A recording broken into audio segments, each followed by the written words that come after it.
Hello class, this is Divyanshu Pandey और आज के इस क्लास में हम क्लास 10th के रियल नंबर के पार्ट सेकंड को कवर करेंगे।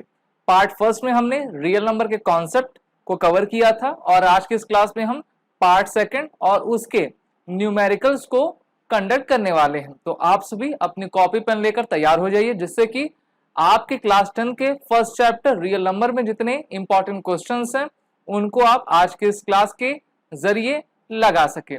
शुरुआत करते हैं क्लास की अपने पहले क्वेश्चन के साथ। You have to express each number as a product of its prime factors. तो देखिए प्राइम फैक्टर्स क्या होते हैं, यानी कि आपको एलसीएम और एचसीएफ निकालना है किसी भी नंबर का। तो शुरुआत हम कर लेते हैं सबसे पहले 140 से। ओके, तो यहां पर सबसे पहले हम 140 का प्राइम फैक्टर निकालेंगे। यहां पर हम सबसे पहले 140 को फैक्टराइज आपका करेंगे। तो हम सभी जानते हैं कि 2 इंटू 70 इक्वल टू 140।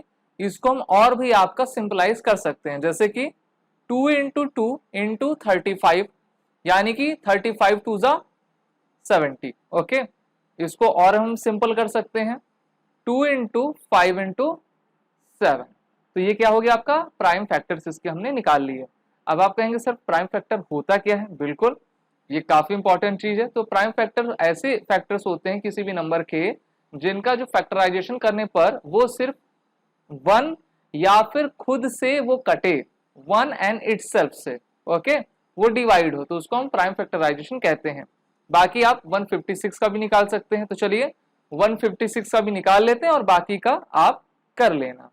156, तो देखिए 156 में आएगा आपका आएगा 2 इंटू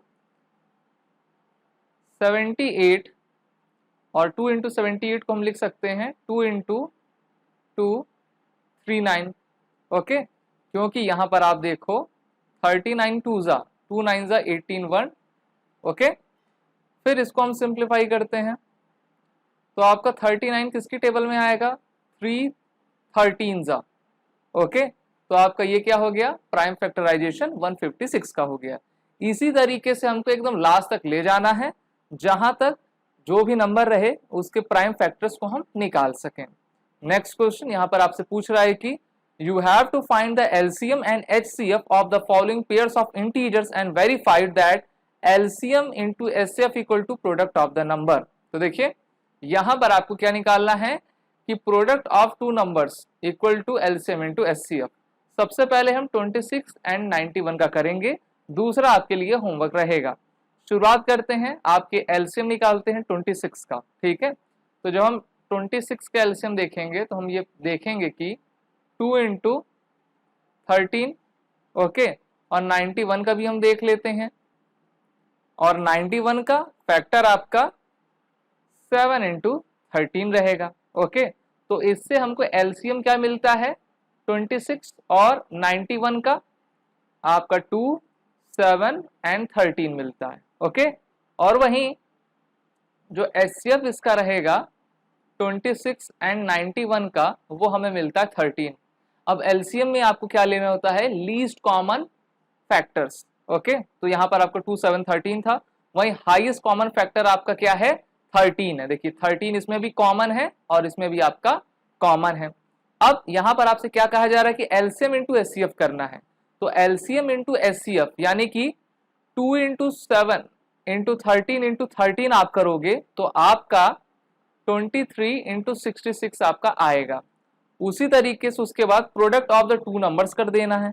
अब product of the two numbers क्या है? 26 एंड 91 है, तो ये भी आपका 23 इंटू 66 2366 आएगा। आप कैलकुलेटर के जरिए या फिर खुद से इन दोनों को मल्टीप्लाई कर सकते हैं और आपको लास्ट में पता चलेगा कि LCM into HCF equal to product of two numbers. मेरे ख्याल से आपको समझ में आ गया है। सिंपली आपको अगर कोई नंबर दिया रहता है तो उसका सबसे पहले आप प्राइम फैक्टर निकाल लो। प्राइम फैक्टर निकाल लोगे तो आप एलसीएम और एचसीएफ उसके दोनों जान जाओगे। यहां पर सबसे पहले आप अपने लेफ्ट हैंड साइड पे देखो, एलसीएम इंटू एचसीएफ आपको क्या करना है? इनका प्रोडक्ट निकालना है। प्रोडक्ट का मतलब होता है मल्टीप्लीकेशन करना है। तो जब आप 2 इंटू 7 इंटू 13 इंटू 13 से मल्टीप्लाई दोगे तो 2366 आपका आता है। और उसी तरीके से product of the two numbers यानी कि 26 और 91 का आप मल्टीप्लाई दोगे फिर आपका 2366 आएगा। इसलिए हम आसानी से कह सकते हैं कि LHS इक्वल टू RHS, यानी कि ये दोनों नंबर इसके आपको शो करते हैं। Okay, next question, you have to find the LCM and SCF of the following integers by applying the prime factorization method। बिल्कुल सिंपल है, तो चलिए 12 का देखते हैं। 2 2 जा 4, 4 3 जा 12, 15 पे आ जाते हैं। और वैसे ये सब क्लास 6 7 8 की चीजें हैं, इसको आपको क्लास 10th में दिया हुआ है, क्योंकि हम अभी क्या पढ़ रहे हैं, नंबर्स पढ़ रहे हैं। 15 का आपका 3 इंटू 5, ओके, और 21 का आपका क्या निकल जाएगा, 3 इंटू 7 निकल जाएगा। अब यहां से आप क्या निकाल सकते हो, एलसीएम भी निकाल सकते हो और एचसीएफ भी निकाल सकते हो। तो चलिए सबसे पहले एचसीएफ देख लेते हैं। तो 3 3 3 ये तीनों में कॉमन है, तो इसका एचसीएफ क्या आ गया, आपका 3 आ गया। लीस्ट कॉमन फैक्टर देख लेते हैं, तो उसमें 2 इंटू 2 इंटू 5 इंटू 7 आ गया। तो इस प्रकार से आपने इस क्वेश्चन को सॉल्व कर लिया। नेक्स्ट क्वेश्चन की तरफ आगे बढ़ते हैं। Given that SCF of 306 and 657 is 9, you have to find the LCM of this number। तो देखिए नंबर दोनों एक ही हैं, इस नंबर का SCF आपका 9 आ रहा है, तो इसका LCM आपको बताना है। अभी आपने क्या पढ़ा है कि LCM into SCF equal to product of two numbers, अभी आपने देखा था उसका फॉर्मूला भी। तो चलिए आपको एलसीएम तो पता करना है, तो एलसीएम की जगह आप एलसीएम लिख लो, इनटू एचसीएफ कितना दिया है आपको, 9 दिया है। प्रोडक्ट ऑफ टू नंबर्स यानी कि 306 इंटू आपको 657 करना है, तो हमारा प्रोडक्ट क्या आएगा, अगर आप इसको मल्टीप्लाई दोगे तो 201042, ओके, अपॉन आपका 9 आएगा। इसका जब आप डिवीजन दोगे तब आपको क्या मिलेगा, इसका अगर हम डिवाइड दें तो इस प्रकार से आपका जो एलसीएम इन दोनों नंबर्स का आया 22,338 आया। सिंपली आपको कुछ नहीं करना रहता है, इसी फॉर्मूले पे आपको लगा देना रहता है। आपको एचसीएफ दिया था, आपको प्रोडक्ट ऑफ टू नंबर्स यानी कि इन दोनों का मल्टीप्लिकेशन आप कर लो तो ये आ जाएगा, इसी को एचसीएफ से आप डिवाइड कर दो। और मान लो आपको अगर आपसे एचसीएफ पूछता तो आप एलसीएम से डिवाइड कर देते। काफी आसान था ये क्वेश्चन।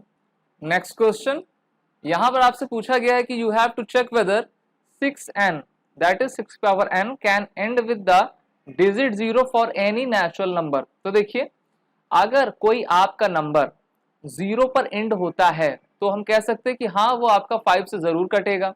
और यहाँ पर हमको 6 की पावर n बताना है, तो हम इसको क्या कैसे लिख सकते हैं, 2 इंटू 3 की पावर n लिख सकते हैं। ठीक है, जहां पर हम पाते हैं कि 2n इंटू आपका 3n।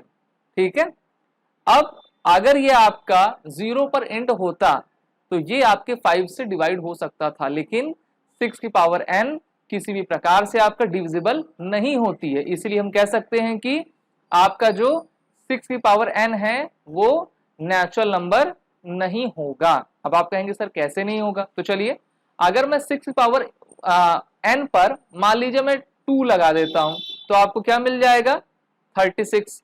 अगर 6 पावर 5 लगा दूं तो आपको क्या मिलेगा, 7766। ठीक है, तो इस प्रकार से आपने देखा कि अगर हम 6 को फैक्टराइज भी करते हैं तो उधर से भी हमको कोई डिजिट ऐसा नहीं मिलता जो कि आपका एंड किससे हो, 0 से हो। तो इससे हमको पता चलता है कि जो 6 पावर n है वो किसी भी तरीके से 0 पर एंड नहीं होगा। Next question, you have to explain why these two numbers are composite numbers. अब कंपोजिट नंबर क्या होते हैं, सबसे पहले आपको ये जान लेना जरूरी होता है। तो अगर हम इसका एग्जांपल लें तो जैसे आपका 4 6 8 ये सभी क्या है, आपके कंपोजिट नंबर्स हैं। ठीक, सबसे पहले हम इस नंबर को ले लेते हैं 7 into 11 into 13 plus 13। We can also write this number as, अगर हम 7 इंटू 11 करें तो हमको क्या मिलेगा, 77। ओके, प्लस आप 1 कर लो, फिर आप इंटू 13 कर लो, बात तो आपकी वही हो गई। इसको हम क्या कह सकते हैं, 74 इंटू 13 कह सकते हैं। ठीक है, अब इसका अगर हम मल्टीप्लाई करते हैं तो हमको मिलता है 1014। ओके, और अगर हम इसका भी मल्टीप्लाई करें जैसे 77 इंटू 13 प्लस 13 फिर भी हमें 1014 ही मिलेगा। तो इस प्रकार से आपका एक कंपोजिट नंबर है, यहां पर आपका ये प्रूफ हो गया। अब चलिए दूसरे नंबर को भी हम देख लेते हैं। तो यहां पर आपका दूसरा नंबर कुछ इस प्रकार से है 7 into 6 into 5 into 4 into 3 into 2 into 1 plus 5। We can write this number also as 5 को अगर हम कॉमन ले लें 7 into 6 okay into 5 into 4 into 3 into 2 plus 1 okay. तो कुछ ऐसा हम इसको ले लेते हैं। तो यहाँ पर सबसे पहले यहाँ पे हम मल्टीप्लाई 1 भी कर लेते हैं। तो हमको जो आपका आंसर मिलेगा वो 1009 into 5 मिलेगा ओके, यानी कि इनका। अब हमको ये पता चल रहा है कि इनके आपके दो फैक्टर्स निकल रहे हैं। इस प्रकार से हम कह सकते हैं कि ये आपका क्या है, एक कंपोजिट नंबर है। तो आसानी से आप कि कोई भी नंबर जब आपको दिया जाए आपके एग्जामिनेशन पर तो उसको आप आसानी से कर सकते हो। क्लास को आप सभी लाइक और शेयर भी करते जाइए। अगली वीडियो के लिए तैयार रहिए, जल्द ही वो आने वाली है। जय Hind and best of luck.